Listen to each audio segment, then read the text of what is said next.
amigas, colegas, binacional. Estamos aquí conectados desde UCC más cerca de ti con nuestra psicóloga querida llamada Vanessa Jukelson. Bienvenida, Vanessa, a las instalaciones de la Universidad Cooperativa de Colombia, una universidad ubicada también en Santa Marta, en el Caribe colombiano, de cara a todas estas estrategias y recursos que nos pueden brindar una mayor calidad de vida. Estamos frente al mar, pero también frente a esa posibilidad. Antes había un dicho por acá, frente al mar y de espalda a la realidad, por aquí estamos también, de frente al mar, pero también queriéndole dar el frente a la realidad. Y bueno, este recurso que tú nos traes, Vanessa, estoy segura que va a venir a aliviar mucha parte, digamos, de todo lo que ha sucedido luego de esta situación de pandemia que hemos vivido a nivel mundial y que seguramente muchas de las personas que hoy están invitadas a este programa a participar también están en interés de poder adquirir mayores estrategias y poder también profundizar y hacer reflexiones acerca de su salud mental. Bienvenida, Vanessa.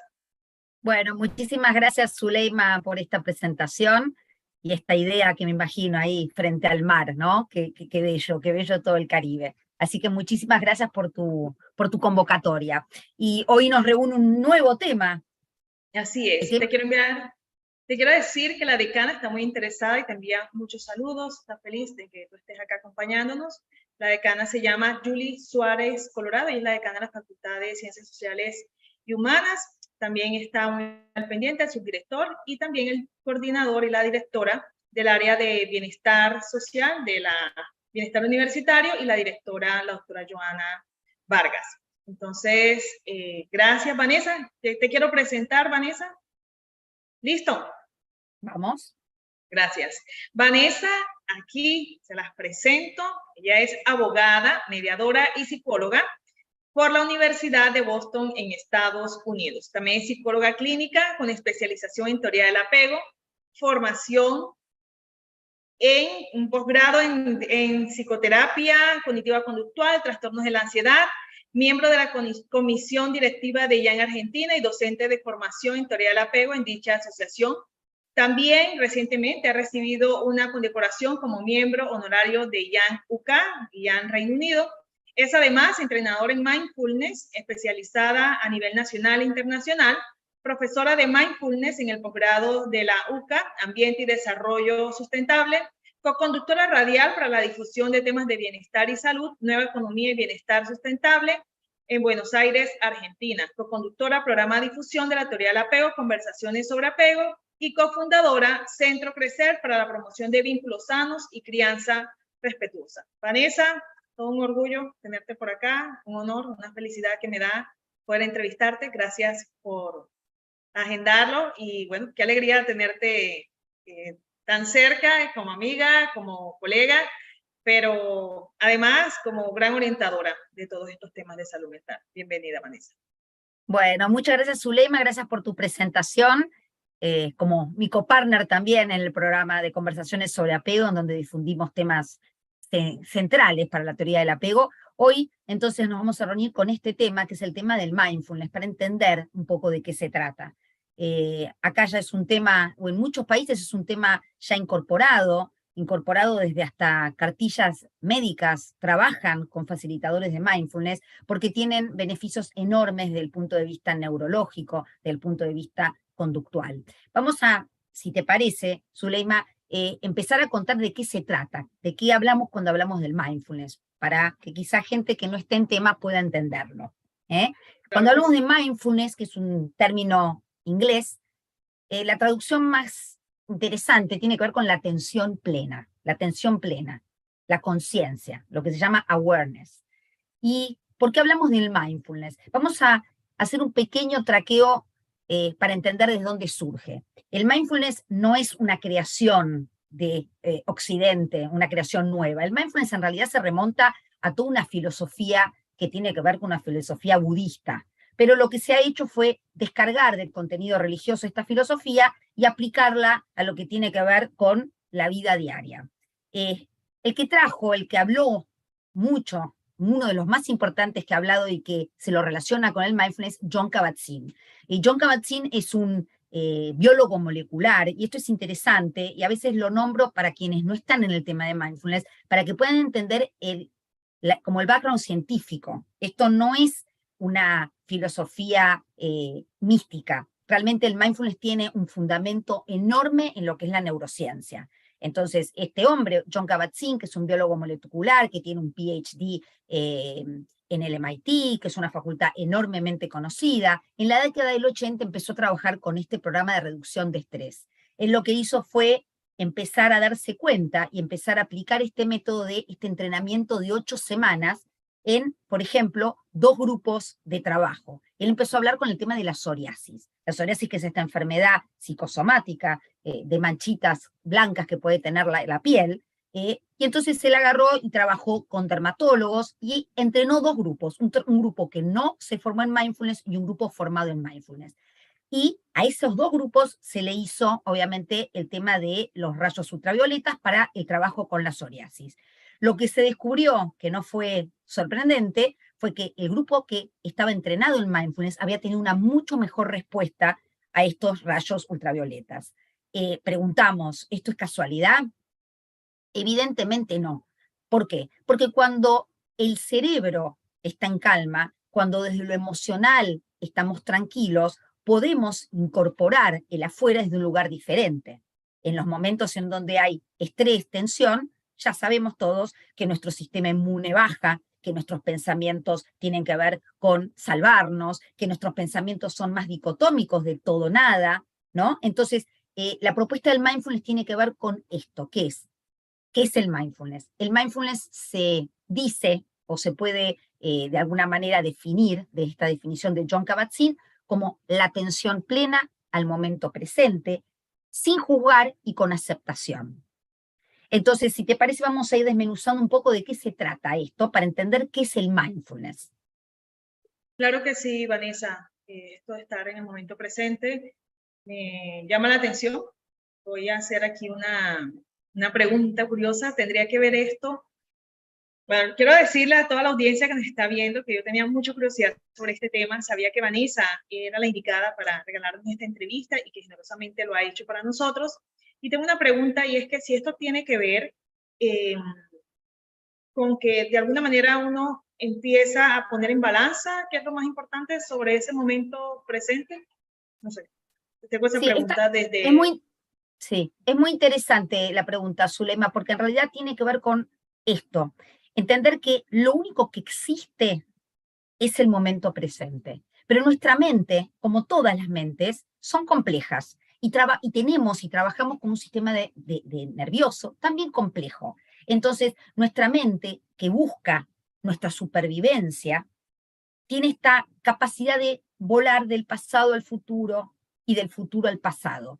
Entonces acá cobra un lugar muy importante el presente, porque cuando estamos, y se dice popularmente, en un exceso de pasado, nos conectamos a lo mejor con algo que tiene que ver más con la depresión, con pensamientos sobre más o menos lo que tiene que ver con la rumiación, y cuando estamos muy conectados con el futuro y muy pendientes del futuro, podemos hablar también de estar más conectado con la ansiedad, con lo que va a pasar. Entonces lo que decimos es, lo único que existe aquí y ahora es el momento presente. Entonces, en este momento podemos lograr gestionar nuestros pensamientos y entrenar la atención. Estos son los 2 puntitos más importantes quizá del mindfulness. Gestionar los pensamientos y entrenar la atención. Porque donde pongo atención, creo una realidad. Si yo miro todas noticias sobre tragedias, internamente me voy a condicionar y me voy a parar en la realidad frente a eso. Si yo puedo mirar otras realidades, mis pensamientos van a tener que ver con otra cosa también. Y acá hago un punto importante. Cuando hablamos entonces de atención plena al momento presente, cuando hablamos de atención plena hablamos de intencionalidad. Intencionalmente estoy acá. Yo estoy hablando con vos, te miro. Ahí aparecen pensamientos o distracciones, pero no entro a conversar con nada de eso. Vuelvo otra vez a estar acá, contigo. La atención plena requiere intención y presencia. ¿Sí? Entonces hablamos momento presente, sin juzgar, que es una traducción difícil del inglés, porque en realidad no podemos evitar pensar. La mente está hecha para pensar. Pensamos, tenemos juicios, críticas, El tema es lo que dije hace un ratito, no perdernos en los pensamientos, no conversar demasiado, no crear historias con los pensamientos.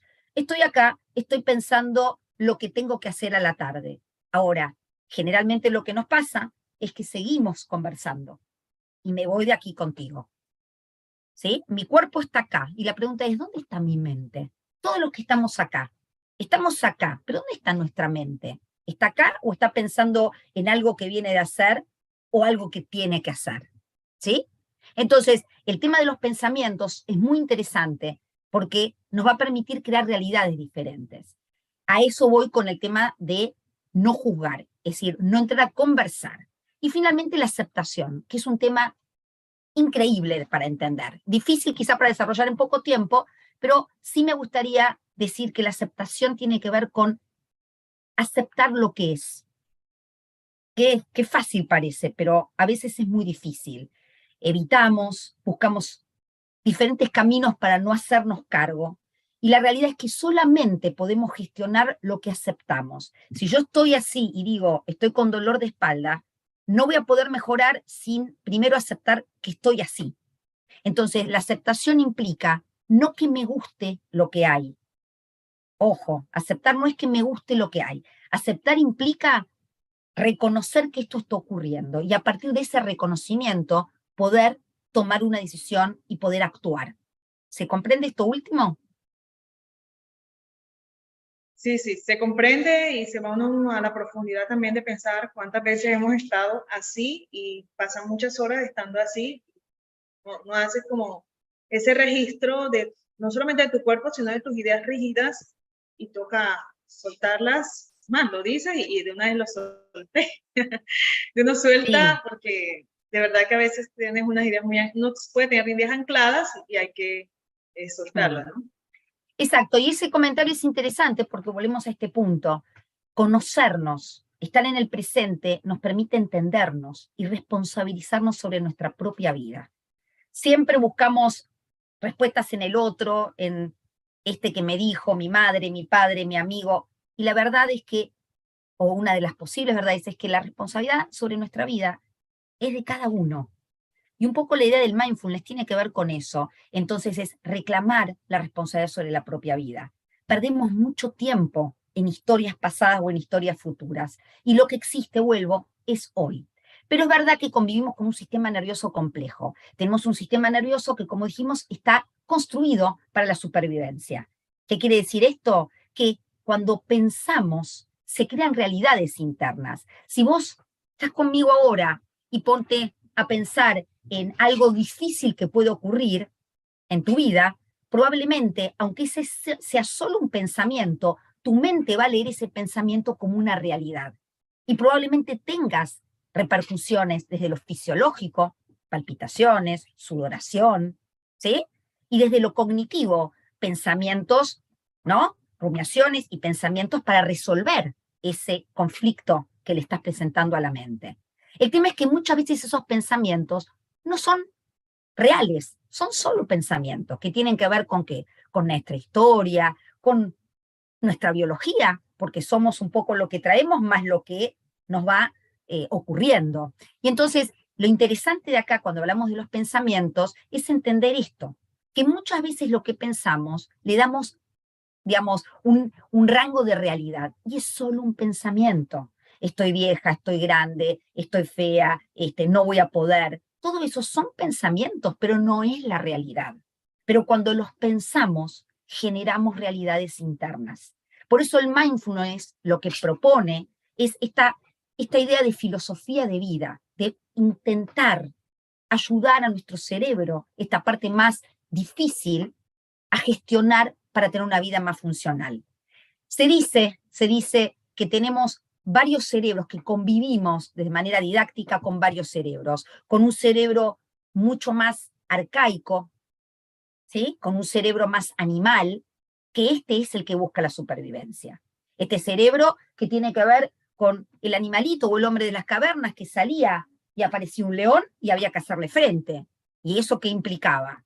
Que hubiera esta amenaza, que en este caso es real, es el león frente al hombre, tuviera que activarse desde el punto de vista fisiológico para correr, para tener sudoración, dilatación de la pupila, ¿sí? Y a su vez, esto también generaba pensamientos y las emociones, ¿sí?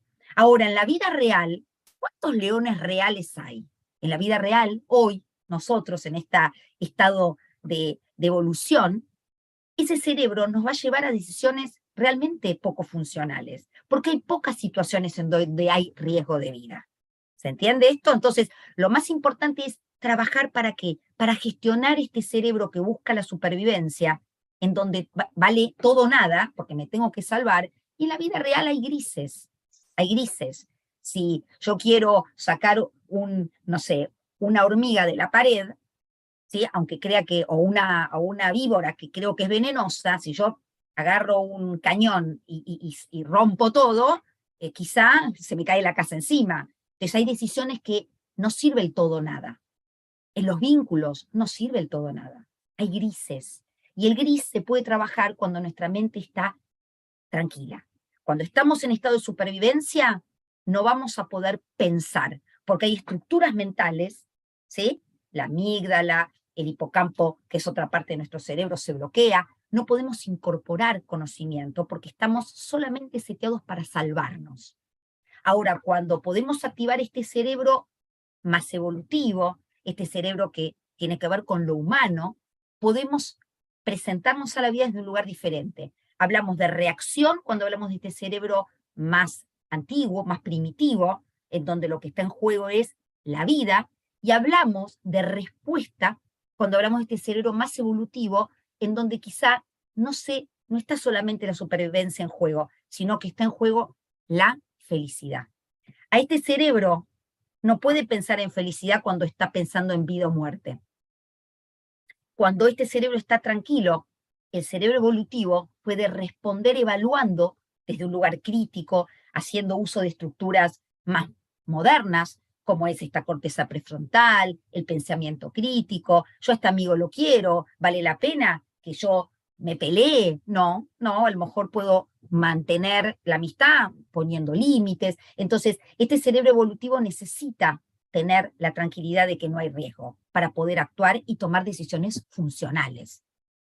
Vanessa, te escucho y se me viene a la mente, aunque estoy en el momento presente aplicando el mindfulness acá en la entrevista, se me pasa por la mente los adolescentes y los jóvenes universitarios y cómo esto de estar en el blanco y el negro también es un llamado a atención, ¿verdad? Que hace también el psiquismo para que podamos darle otras herramientas que nos ayuden a transitar mucho mejor este gris que tú nos planteas y qué mensaje también pudieras darle a esos jóvenes que nos están viendo, a los papás que nos están viendo, a los terapeutas que nos están viendo para trabajar mindfulness, este tema de la responsabilidad que tú nos estabas comunicando, o si es posible o si se ha trabajado antes con estas poblaciones que digamos están apenas terminando de concretar ese concepto de identidad.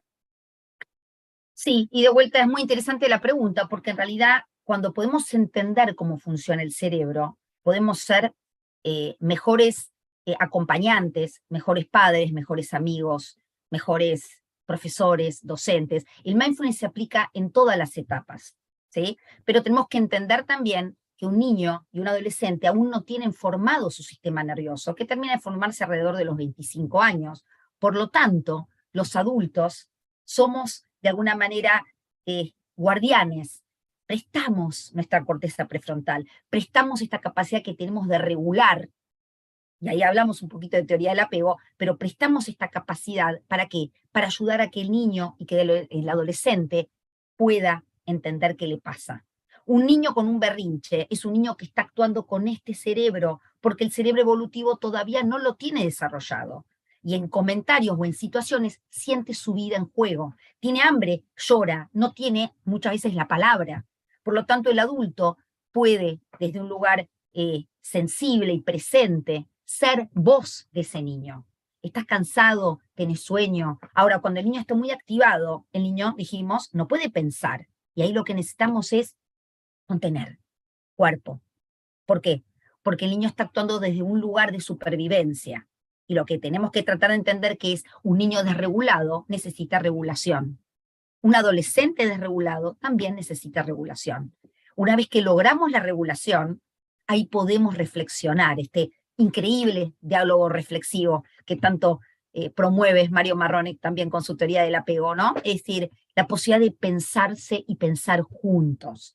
Pero para eso tenemos que entender que el niño y el adolescente están en formación con su sistema nervioso. Por lo tanto, tenemos que ayudarlos desde el lugar adulto. ¿Y cómo ayudamos? Teniendo presencia en nosotros, sabiendo y conociendo cuando mi cuerpo, por ejemplo, me empieza a mostrar que estoy empezando, como se dice muchas veces, a perder la tapa. Hago este modelo o este ejemplo porque Daniel Siegel, que es un psiquiatra muy importante en todo lo que tiene que ver con mindfulness, él describe el cerebro de esta manera. Él dice que el cerebro sería así, si yo me pongo así, mi cerebro estaría puesto así, en donde aquí están todas las estructuras primitivas. Hablábamos de el amígdala, que no es la amígdala de la garganta, es la amígdala de la cabeza. Hablábamos de, por ejemplo, el hipocampo, y todas las estructuras están acá, ¿sí? Cuando el cerebro está así, es cuando estamos en un estado de calma, en donde el sistema nervioso parasimpático está presente. Ahora, cuando hay un pensamiento o una situación amenazante, se aprieta el botón. ¿Se acuerdan la película Intensamente? ¿La viste, Zule, la película Intensamente, este dibujito? No sé cómo se habrá traducido en Colombia, pero está muy bien recreada. Cambia intensamente. Intensamente. Se aprieta el botón de alarma y este botón de alarma le da información a todo el cuerpo. Hay un problema, hay un riesgo, tenemos que correr, sudoración, taquicardia. Es impresionante cómo el cuerpo, tan sabio, se activa ¿para qué? Para defenderse, ¿sí? Y ahí es cuando se dice se vuela la tapa. Y este sistema que es genial, complejo y funcional, lo es cuando hay situaciones de riesgo. Pero cuando no las hay, vivir en este sistema, la mosca me miró mal, entonces una frase más argentina, pero estar pendiente de todo y hacer historias de todo, me hace vivir en este estado. Y este estado genera el estrés crónico, genera enfermedad emocional, psicológica y física, ¿no? Por eso es tan importante esta introducción que hiciste, Zuleima, cuando hablábamos de la época del encierro, del COVID, porque se hizo tanto hincapié en la salud física, pero se descuidó enormemente la salud mental. Muy, muy descuidada la salud mental. Esto no es crítica, esto es construcción para entender para futuro lo importante que es el cuidado de la salud mental, ¿no? Entonces, así es, Vanessa, y por eso también hablé de los adolescentes, porque dije, ella me está dando una herramienta potente, poderosa, buenísima, pero los adolescentes probablemente vienen de estar encerrados y se perdieron todo este discurso porque en aquel momento se pensó solo en la salud física y no en la salud emocional. Gracias de verdad por toda esta información. Interrumpo más. Entonces, si retomamos un poquito más, podemos entonces entender esto que decíamos, la importancia de entender cómo funciona el cerebro. Y entonces hay una higiene, un cuidado de los pensamientos. ¿Por qué? Porque no solo el león me va a activar y va a activar mi sistema nervioso, sino que el pensamiento me va a activar mi sistema nervioso. Entonces, la importancia del mindfulness es poder darme cuenta qué es un pensamiento, qué es una emoción y qué es la sensación física, que no es lo mismo. ¿Qué es un pensamiento? Tiene que ver con decir, estoy pensando, por ejemplo, ¿qué malo me pasará hoy en el día? Pero esto no implica que me va a pasar algo malo, es un pensamiento. Pero ¿qué pasa? Si yo le creo ese pensamiento, es como la profecía autocumplida, voy a terminar provocándolo. Y por eso tenemos que tener mucha conciencia de que los pensamientos son solo pensamientos, no son la realidad. El trabajo de mindfulness implica poder detectar, estoy pensando, esto que estoy pensando no está ocurriendo, salvo en mi mente. ¿Y cómo puedo no entrar a conversar con ese pensamiento? Ahí viene el entrenamiento, ahí viene la capacidad de poner foco en otro lado. Y ese otro lado, en general, es el cuerpo. Lo que está presente, indudablemente en el aquí y ahora, es el cuerpo. Y son las emociones, son las capacidades de también oler, gustar, sentir, mirar. Esto es presente. Esto es lo que de alguna manera nos ancla al presente. Y entonces, desde el mindfulness se trabaja desde estas meditaciones o de estos ejercicios que van entrenándonos a poder sentirnos. Porque hay mucho trabajo con la mente. Zuleima, tú lo sabes, tú también eres psicóloga. El trabajo con la mente es brillante, pero la mente no está aislada, como a veces se usa para poder explicar el cuerpo y la mente. La mente y el cuerpo se retroalimentan. Un cuerpo tenso genera pensamientos y generan actitudes. Entonces, trabajar con el cuerpo es fundamental. La meditación tiene que ver en muchos casos con aprender a regular este sistema nervioso a través de la respiración, que nos permite salir de estos estados reactivos a estos estados de respuesta. ¿Sí? Salir del piloto automático en el que vivimos para entrar en un estado de intención, para decir, estoy acá, y ver la vida de vuelta desde otro lugar, ver el árbol, ver a los ojos, ¿no? Estamos en una sociedad moderna, Zuleima, indudablemente los tiempos son diferentes. No vamos a pretender vivir en estado así porque vivimos en ciudades, vivimos con tiempos rápidos, pero podemos, aún en estas situaciones, darnos tiempo para cuando como, cuando estoy con un hijo, estoy con un hijo. Si tengo poquito tiempo, ese tiempo lo honro, pero estamos hoy celular todo el tiempo, haciendo multitasking, y esto en realidad genera mucho deterioro interno y mucho deterioro de los vínculos. Por eso, todo lo que tiene que ver con tecnología, por ejemplo, es súper rico, es súper interesante, pero como todo, tenemos que aprender a regularlo para que sea funcional, ¿no? Me detengo un poquito en esto, Zulema, si no tienes una pregunta, porque me parece interesante. Adelante, Vanessa. La ansiedad, el estrés, tienen mala prensa, porque en realidad no son malos, ¿sí? Volviendo un poco al tema anterior. El estrés es un mecanismo para que el cuerpo pueda defenderse frente a un riesgo. Por lo tanto, el estrés no es malo, para nada. Lo que empieza a tornarse disfuncional es el estrés crónico. Si yo estoy cruzando la calle y veo un auto, si yo no puedo tener una situación física de estrés, de salir corriendo, de reaccionar, el auto me pisa. Como yo digo, quedamos hechos un sticker en el piso. Entonces, ese estrés es funcional. El estrés me permite sobrevivir. Si yo estoy en una calle oscura a la noche y veo a alguien que está haciendo ciertos movimientos o situaciones que me ponen mal y empiezo a tener taquicardia, es porque mi cabeza está diciendo, ojo, acá hay estrés, y apuro el paso, y después relajo. Esa situación quizá me salvó de una situación difícil o de riesgo, pero si toda mi vida la vivo desde un lugar de estrés, ahí es cuando se torna disfuncional. La ansiedad es una emoción, no es un mecanismo. Es una emoción evolutiva. ¿Qué quiere decir? Que la tenemos los humanos. La cebra, hay un libro muy interesante, no tiene ansiedad porque tiene gordita la cola o porque tiene menos rayas que la de al lado. La ansiedad es una emoción humana que nos permite ¿qué?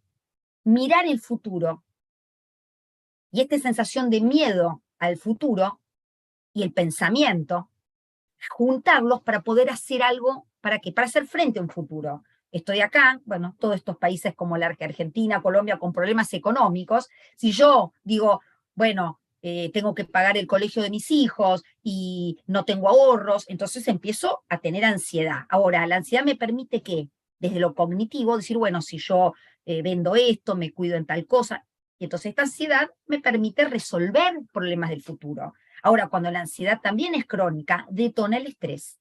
Y ahí es cuando tenemos que gestionar.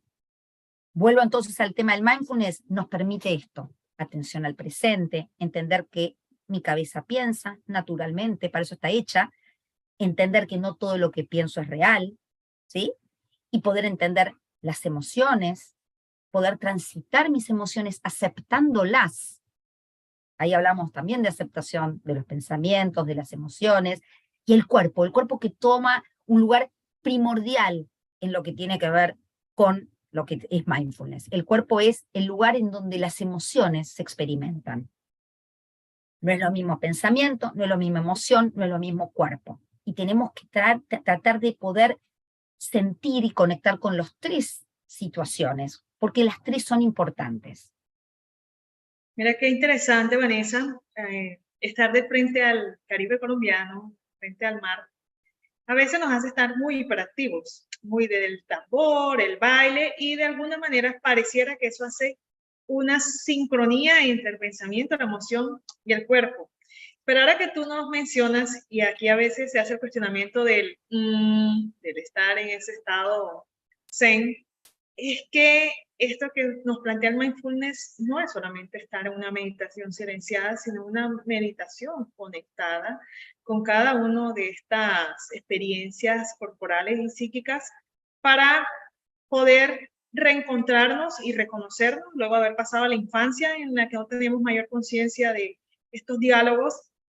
Entonces, también sería una oportunidad para que la gente se replantee que la meditación no es estar con la mente en blanco, la meditación es estar conectado con toda la experiencia personal en un tiempo en el que no hay otra cosa más importante que conectar con el cuerpo, porque por ejemplo, a poder tener una identificación oportuna de que estoy teniendo una taquicardia, de que estoy sintiendo un ardor en el estómago, de que estoy sintiendo que me está doliendo mucho la espalda, todos estos, y asociado a esto que tú nos comentabas de esas enfermedades, también pasa porque hay mucha disociación, mucha desconexión de estos tres momentos de la presencia o del momento presente que nos van acompañando todo el tiempo. También veía como un valor agregado el ejercicio de la libertad para estar conmigo misma en medio de la experiencia vital, en medio de estar con las máquinas. Ahí no soy tan yo, o cuando estoy en función del trabajo tampoco soy tan yo, en función de lo que verdaderamente es mi esencia.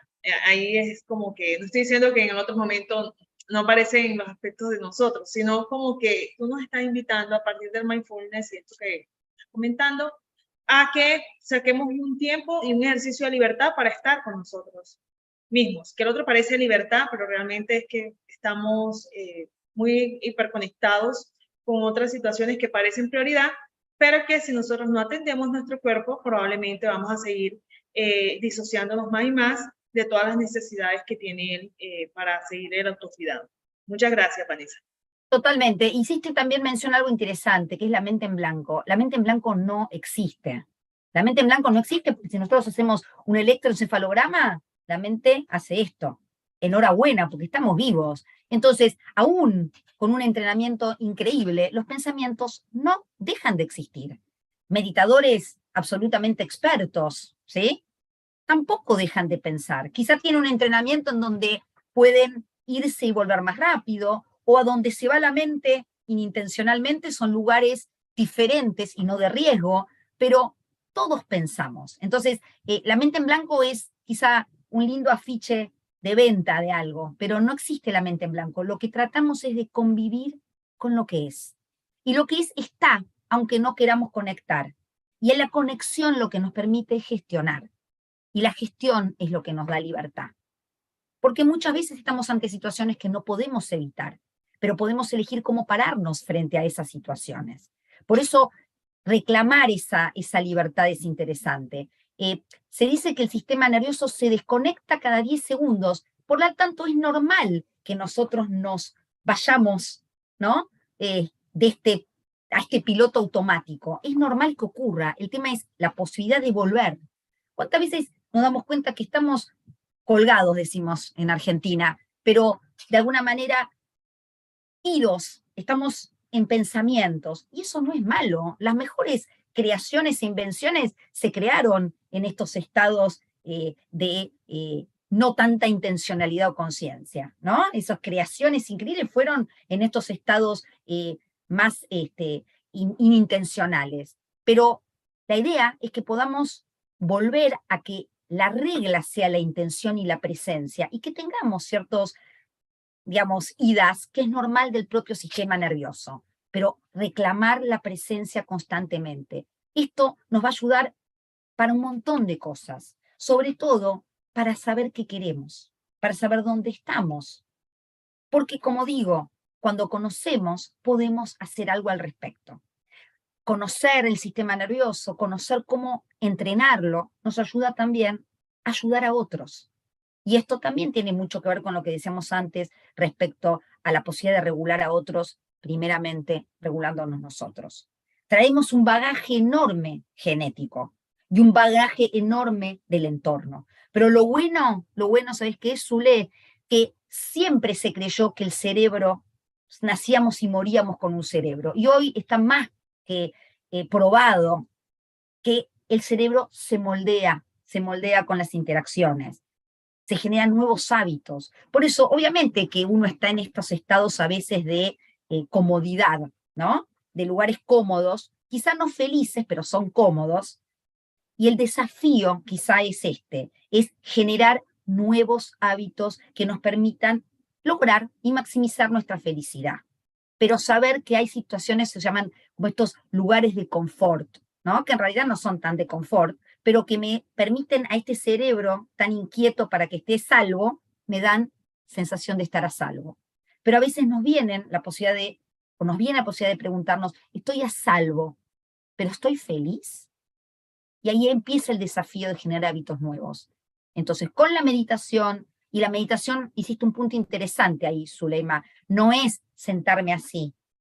La meditación es bailar cuando bailo, rezar cuando rezo, comer cuando como, estar en una fila de un banco o de un lugar sintiendo mi propia ansiedad, con mis pensamientos de, uy, ¿esto por qué? ¿Por qué estoy acá? Y poder transitar todo eso, sosteniendo la incomodidad. Y ahí tiene que ver un poco la presencia, ¿no? Así es, me hiciste recordar, Vanessa, una amiga que decía, yo no bailo bonito, lo que pasa es que yo bailo con todo el cuerpo. Y da impresión verla bailar, pero ella me hizo como un entrenamiento previo a salir a bailar y decía, es que si uno tira el brazo, uno se va con el brazo y si vuelve, vuelve con el brazo. Al final, cada vez que sale tu brazo, y ella no es bailarina, realmente se dedica a un tema más reflexivo, más político, ¿no? Pero cuando tú la ves bailar, se llamaba mucho la atención y se lo enseñó a la abuela. Decía, es que mi abuela me da esto porque desde niña era muy ansiosa. Entonces, cuando yo empiezo a bailar, se convirtió en terapia en la medida que yo estaba siempre muy conectada con cada movimiento de brazos, de cabeza, de cadera, hasta del cabello. Si yo lo movía, mi abuela me pedía que, por favor, estuviera muy presente en cada movimiento. Y es bastante interesante y, por supuesto, también cambia la manera de ver el baile. Yo hemos hablado bastante de baile acá, Vanessa. Sí, el baile, Zulema, puede ser terapéutico porque cuando bailamos, cuando hacemos actividades, sobre todo físicas, ¿sí? Cuando sentimos con el cuerpo, podemos acallar ciertos pensamientos, podemos poner foco en otras cosas. Y además de decir, estoy preocupada, porque estoy preocupada, pero además puedo disfrutar y puedo bailar y en el momento estoy presente. Y en esa presencia hay anclaje acá. No hay pasado. Lo que pasó ya pasó. No hay futuro. No sé lo que va a pasar. Ahora estoy acá. Para convocar quizá algo lindo que tiene que ver con el cuerpo o para convocar quizá, hoy estoy triste. ¿Y qué necesito? Y a lo mejor si me doy cuenta que estoy triste, puedo decir, hoy necesito estar con gente, necesito hacerme una rica comida, empiezo a no evitar. La idea de la aceptación es todo lo contrario que la evitación. Pero sepamos dos cositas. El cerebro tiene más proclividad, es más sensible a lo negativo, a lo riesgoso, que a lo positivo, porque nadie se muere de risa, ¿no?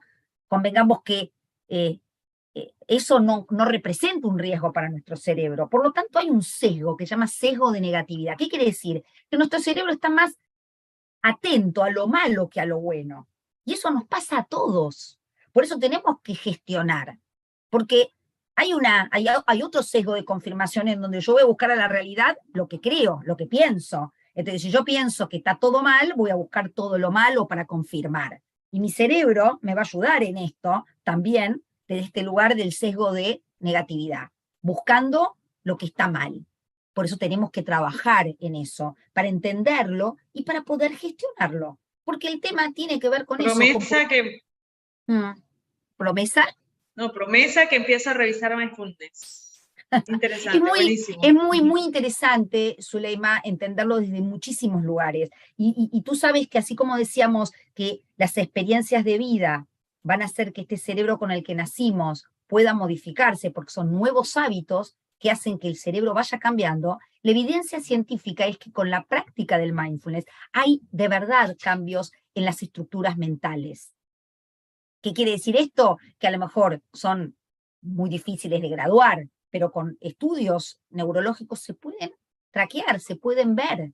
Cerebros que a lo mejor tienen esta amígdala muy prendida, muy grande respecto a la ansiedad, a situaciones de trauma, pueden beneficiarse con esta práctica y pueden generar pequeños cambios en donde se reduzca esta amígdala. ¿Por qué?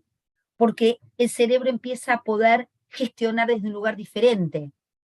Cuando podemos pensar mejor, cuando podemos calmar, lo primero es entender que no podemos destruir este cerebro, porque con que tenga utilidad una vez ante una situación de riesgo ya no sirve, y porque aparte convivimos todavía con este cerebro. Quizá en 500 años el cerebro se vaya modificando, porque evidentemente las situaciones de riesgo de vida hoy son mucho menos. Pero hoy convivimos con este cerebro, y aprender a gestionar este cerebro me va a permitir entender que no lo puedo evitar, pero puedo desactivarlo. ¿Cómo lo desactivo? Volviendo al cuerpo, ¿sí? Y un detalle más, y esto sí me parece interesante también notarlo, es que muchas veces se cree que la emoción domina todas las decisiones de la vida. Y también podemos entender, y sobre todo en el mindfulness lo que se plantea es que en realidad lo que genera las emociones, la sensación física, es el pensamiento. Empezamos pensando. Por eso es tan importante el pensamiento, el poder trabajar con los pensamientos. Porque el pensamiento que tiene que ver con qué, con mi historia, con mi genética, me va a determinar mi emoción. Si yo pienso que lo que estoy diciendo no le importa a nadie, ¿sí? Voy a empezar a ponerme incómoda, quizá me pueda poner triste, quizá me frustre.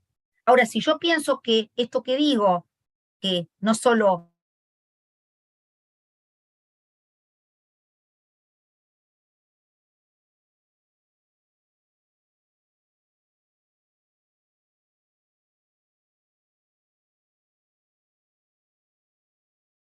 Bueno, seguimos acá en la conexión, a espera de que vuelva nuestra invitada especial el día de hoy, Vanessa. Y bueno, nos está hablando Vanessa de algo importante, y es cómo somatizamos también parte de esa información que pasa por nuestra mente, cómo la estamos gestionando para responder al momento real y a las situaciones de carácter urgente. Entonces, este estado de supervivencia nos puede llevar a no reconocer todas las favorabilidades, todas las ventajas, todo el sistema de valores que nos ha acompañado siempre y que nos ha llevado en otros momentos a afrontar de una mejor manera. Tenemos por acá algunos invitados, nos dice Enrique Jiménez Trejo, gracias por tan valiosa información. También se encuentra por acá conectado el psicólogo Diomar. Diomar está por acá enviándonos también unos saludos, y por acá, y ahorita estaremos transmitiendo esta pregunta, y es, ¿qué opina de la creatividad y de la educación, creatividad mental y de la educación?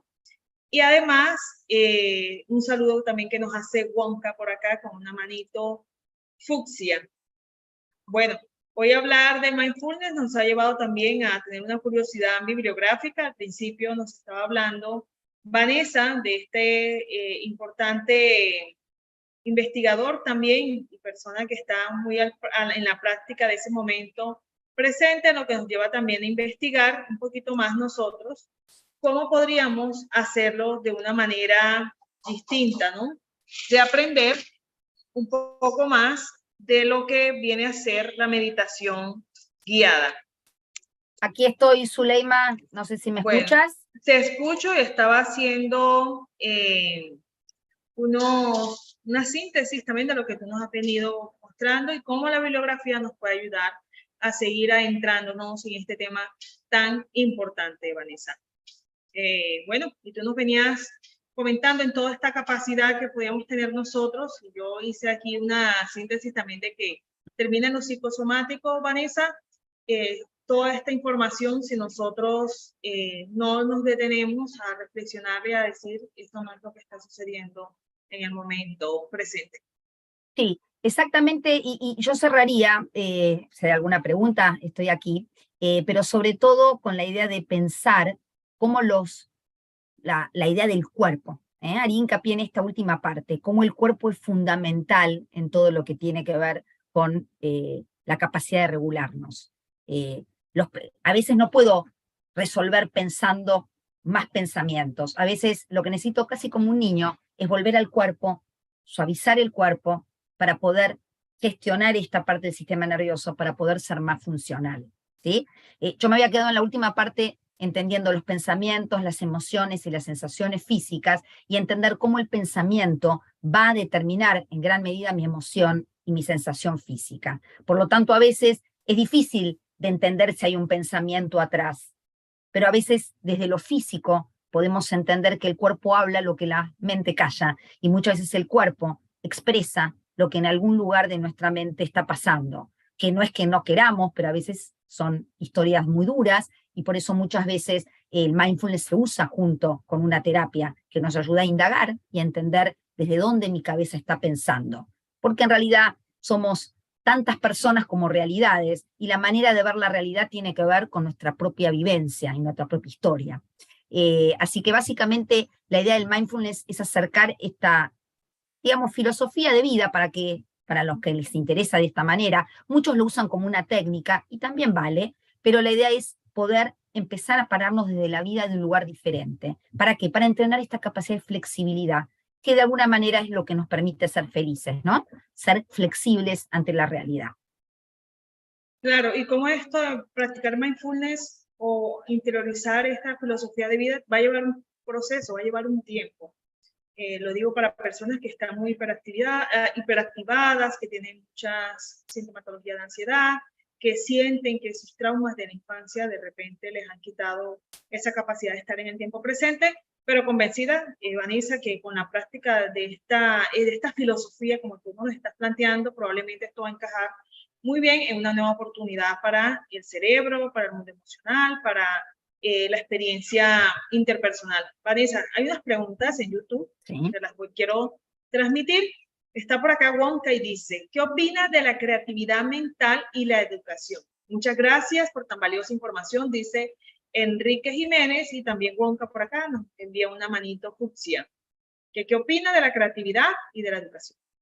Mira, son temas muy vastos. De la creatividad es lo que dijimos antes, ¿no? A veces la creatividad depende de esta capacidad de dejarnos llevar, pero desde un lugar voluntario, ¿sí? Me puedo dejar llevar, puedo ser creativo, puedo conectar con mi cuerpo, puedo expresar, todo eso es fantástico, porque eso es presente. El momento en que dibujo, el momento en que escribo, el momento en que me conecto con mi cuerpo, con mi emocionalidad, estoy presente. Y mi cabeza está aquí. Ahora, la educación es un tema enorme, interesantísimo, porque conociendo todo esto, la educación puede ser mucho mejor.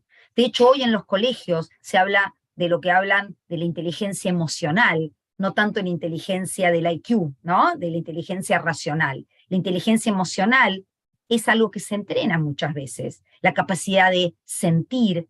Hoy en los colegios se entrenan mucho en mindfulness, cómo estoy, qué siento, esta idea de hacer estos botellitas con purpurina y con brillitos para mezclarla y mostrar cómo el cerebro tiene muchos pensamientos y muchas cosas cuando estoy muy nervioso, y que cuando doy un tiempito, toda la purpurina baja y puedo pensar mejor.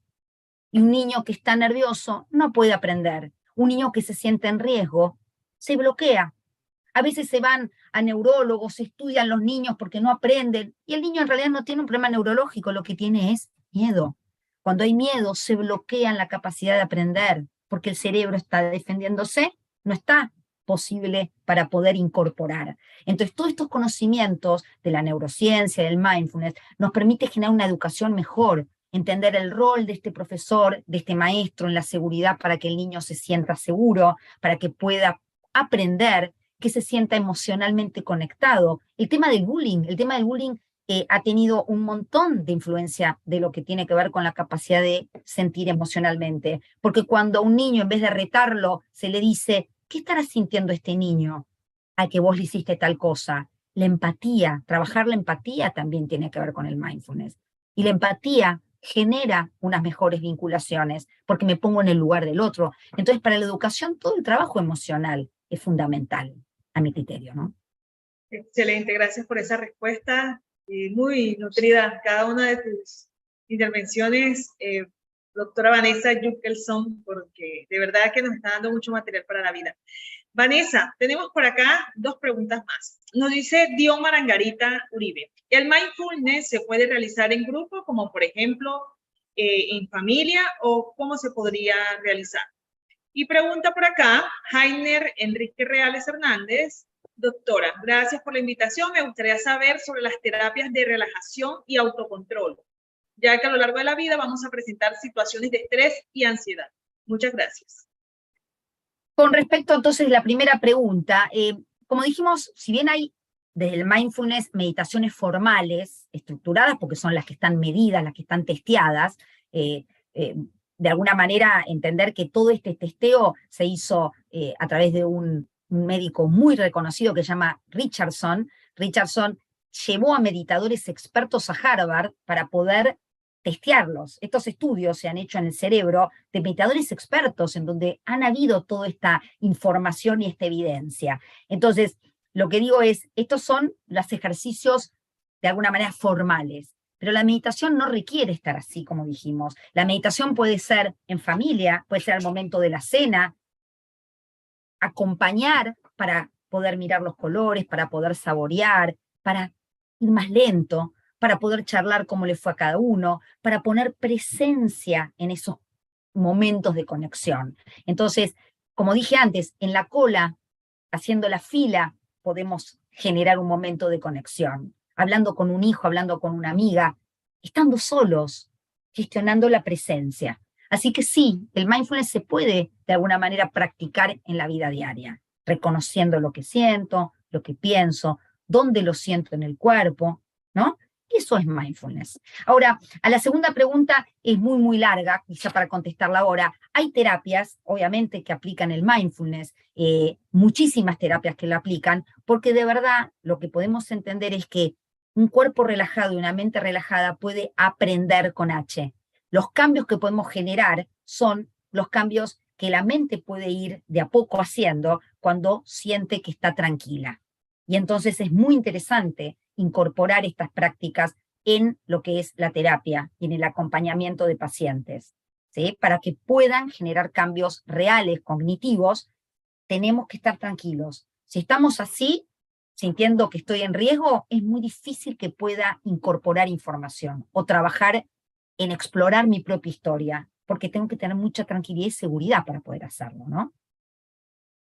Bueno, doctora Vanessa, nos ha puesto usted ahí un reto de cada quien, cada una de las personas que está aquí presente tiene que sacar un tiempito diario para poder estar consigo mismo y poder brindar de esa calma a las personas con las que a veces estamos en una posición de psicólogos, en una posición de abogados, en una posición de brindar soporte emocional, ya sea hijos, amigos, familiares y estudiantes.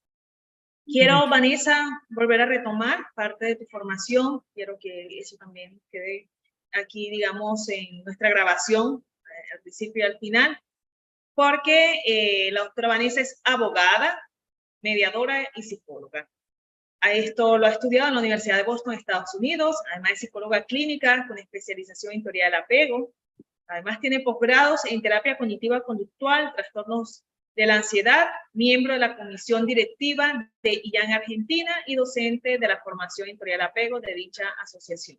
Es miembro honorario de IAN UCA y entrenador en mindfulness especializada a nivel nacional e internacional. Profesora de mindfulness en el posgrado de la UCA, Ambiente y Desarrollo Sustentable, conductora radial para la difusión de temas de bienestar y salud, nueva economía y bienestar sustentable en Buenos Aires, Argentina, coconductora del programa de difusión de la teoría del apego, conversaciones sobre apego, y cofundadora Centro Crecer para la promoción de vínculos sanos, crianza respetuosa. Y dije formación, capaz y no estoy muy lejos de que también eres formadora en el Centro Crecer y que te podemos encontrar también en Instagram, ¿cierto?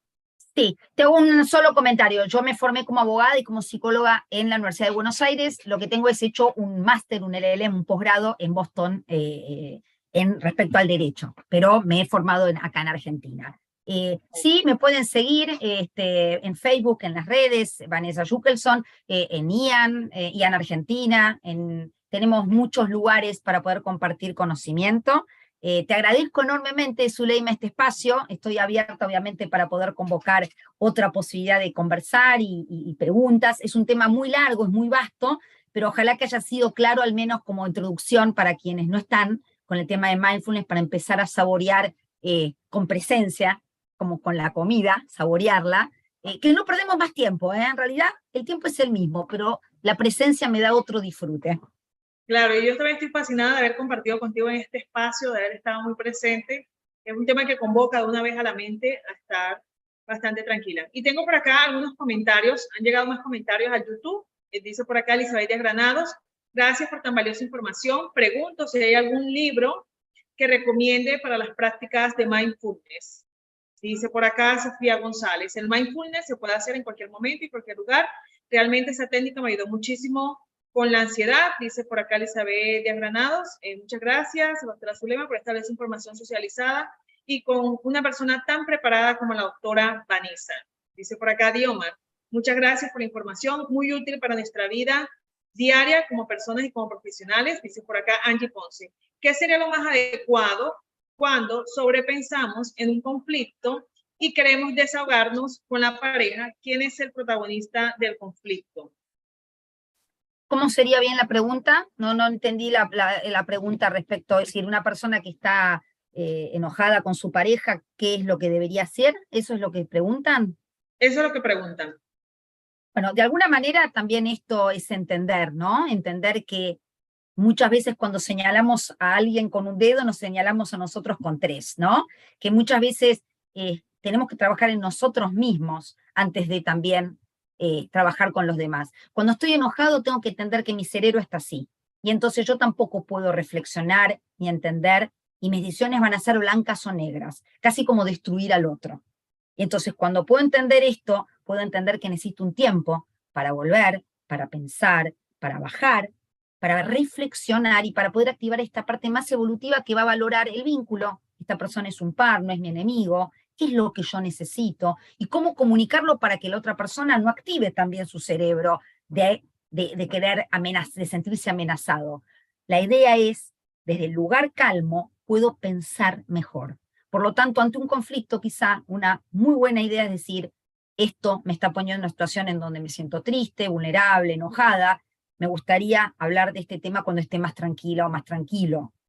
Es difícil a veces, pero lo bueno es que en la práctica del mindfulness, por ejemplo, puedo empezar a entender pequeñas señales en donde me doy cuenta que me estoy activando. Y antes de activarme, decir, necesito un tiempito, porque estoy empezando a perder la tapa, como dijimos. Pero la idea es entender que cuando estoy en ese estado, muy difícilmente pueda tener un diálogo constructivo. Necesito esperar, parar, regularme para volver a entender otra vez, a entender la realidad del otro, entender mi realidad y buscar algo que tiene que ver con entender que me quiero, que nos amamos o no, pero poder generar una conversación constructiva y no destructiva. Vanessa, muchísimas gracias. Te dice por acá Elizabeth Granados Palencia. Gracias mil, excelente. Era quien te preguntaba por bibliografía. Y de mi parte... Sí, bibliografía, antes de cerrar. Pueden indagar en todo lo que tiene que ver con Jon Kabat-Zinn, Vivir con plenitud las crisis. Hay muchos libros interesantes. Vivir con plenitud las crisis yo creo que sería uno de los que recomendaría para empezar. También hay libros desde Saborear, que es un libro muy interesante de un monje budista que se llama Thich Nhat Hanh, que falleció no hace mucho, que tiene que ver con esta presencia de saborear la comida, como la vida, de entender la capacidad de sentirse saciado para estos estados en donde consumimos y no nos damos cuenta que va por otro lado. Hay muchos libros, pero básicamente yo diría que puedan meterse en todo lo que es la bibliografía de Jon Kabat-Zinn, Daniel Siegel, porque son realmente pioneros en todo lo que tiene que ver con el mindfulness. Vanessa, nos vamos saboreando el mindfulness, viviéndolo a toda presencia. A mí me atravesó muchísimo y aunque tuvimos ahorita un bajoncito de luz, viste, que pudimos volver y gracias porque tú sembraste esto para el programa el día de hoy, al invitarnos a estar muy presentes. Todas las personas que puedan ver este programa, también compartirlo a muchos sectores familiares, quiero decir, como temas acá de la periferia, de los barrios, porque esta información es trascendental para la vida. Es una información que va a dar calidad de vida a todo el que lo escuche. Gracias, Vanessa Yukelson. Gracias, Universidad Cooperativa de Colombia. Gracias, UCC Más Cerca de Ti.